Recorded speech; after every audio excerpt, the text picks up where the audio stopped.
Today I thought I'd tell you about where I went to worship this last Sunday because it's a church that kind of represents the typical church in the Presbytery of Great Rivers.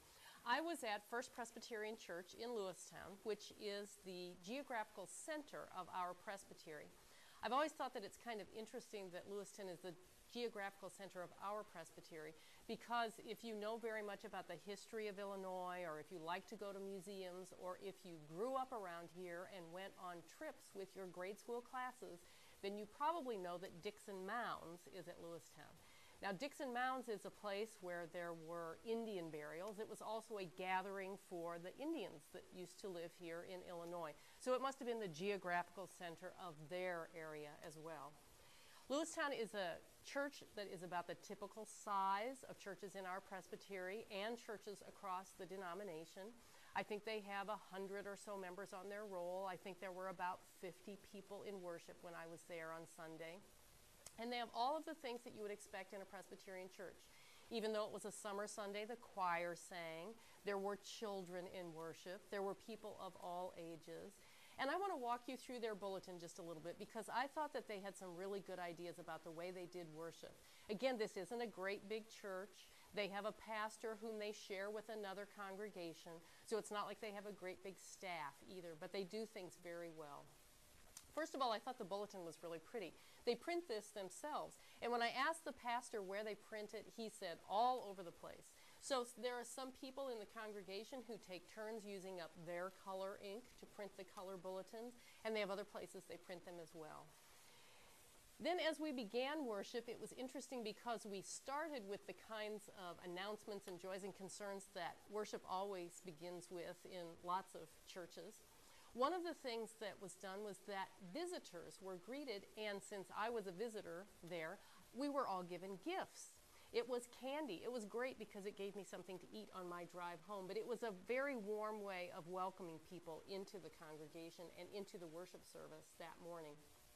And then you'll see as we go through this, there was a call to worship, very typical in Presbyterian churches, confession and pardon, which involved the congregation in a litany back and forth with the pastor who was leading this. And then we passed the peace, and is typical in many of our smaller churches especially, almost everyone greeted almost everyone else in the sanctuary. When we got over to this part right here, children's and people's response, I wasn't exactly sure what this was going to be when we got to it, but this is where the pastor did a children's message. Now, almost every church that I attend has a children's message of some kind, if they have any children at all who are in worship. And sometimes I'm a little ambivalent about children's messages. I'm not sure whether they are a good idea or not. Partly because it kind of separates the children out from the rest of the worshiping community. And sometimes I feel like it's almost a performance. It's almost like people are watching the children perform in the way they answer the questions of the pastor or something. But I thought this was a great solution, a great way to include the children and everyone else in worship in this litany. So at the end of the children's message, the pastor said, "People of God, what is our prayer for these children?"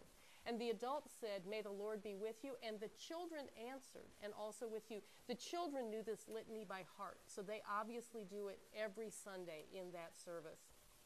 The children also got candy when they finished with the children's message, and then they went off to children's church, having had Sunday school before the worship service began. You'll see then that we had a sermon, like in many Presbyterian churches. We had a lovely affirmation of faith, which came from the Iona community. And then this was the other thing that I want to suggest that your session might want to talk about. You'll see we've gotten to the part of the bulletin that has to do with the offering. And instead of just having the same words every week, offering, doxology, prayer of dedication, the pastor had included some information about what stewardship is, about why we contribute to the church. And so he didn't have to make a great big speech here about any of that. He drew attention to this, and this was there for people to read as they were considering their offering. So the litany with the children around the children's message and this lovely information about stewardship at the time of the offering, I thought were very good ideas. And then you'll see that this bulletin is put together almost like a little book. So there's information about the Pakistan flooding, which is happening right now, and precise information about how people can respond to that. And then in this bulletin, there is a summary, almost a detailed outline of the pastor's sermon. Now, you may know that the pastor in Lewistown is from South Africa. And I know he has told me that sometimes people tell him that they still have a little bit of trouble understanding him. And so I'm sure that's the reason that he has included this. But it also provides a way for people to take the sermon home with them and to review it during the week. You'll see that they use photography in their bulletin. These were the greeters. So if you came, as I did, as a stranger to the church, then you knew exactly who it was that you were looking for, who were greeters, people who could answer your questions if you had them. There's lots of information about mission in here and all kinds of good information about things that people might want to know when they come to church. Now, there are two things that I would suggest that your session might want to think about that I noticed when I was in Lewistown that I told them about. Many of the smaller churches that I visit, I noticed that they give the children candy as a part of the children's message. Again, I'm a little ambivalent about that. And yesterday I said to someone at Lewistown, I hope if you give them candy every week, that about every third week you're also giving them a toothbrush. I hope that if you give candy to the children at the children's time at your church, that you have kind of checked with their parents, grandparents, whoever they come with, to make sure that's all right with them. I know it's a way to get the children to come up to the front, but you might want to check with people and see if it's all right for them to have candy at that time of day. The other thing I told the people at Lewistown is that, like many of the churches in our presbytery, the members of this congregation enter through a door into their building on Sunday morning that is not the obvious main entrance of the church. Think about how you get into your church building on Sunday morning. Is it obviously the main entrance of the church? Many of our church buildings have a door that leads kind of directly into the sanctuary because once upon a time that's the way people entered.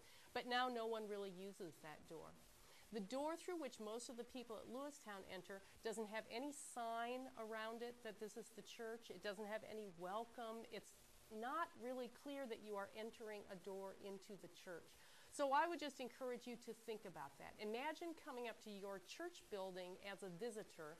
Would you know exactly what the right way to get into your building is? I wanted to tell you this little kind of story about my visit to Lewistown because it is so typical of our churches. You don't have to be a big church to do things well on Sunday morning. You don't have to have a big staff. You just have to have pastor and elders who are dedicated to finding ways to sharing the good news in Jesus Christ and to bringing hope into people's lives in His name.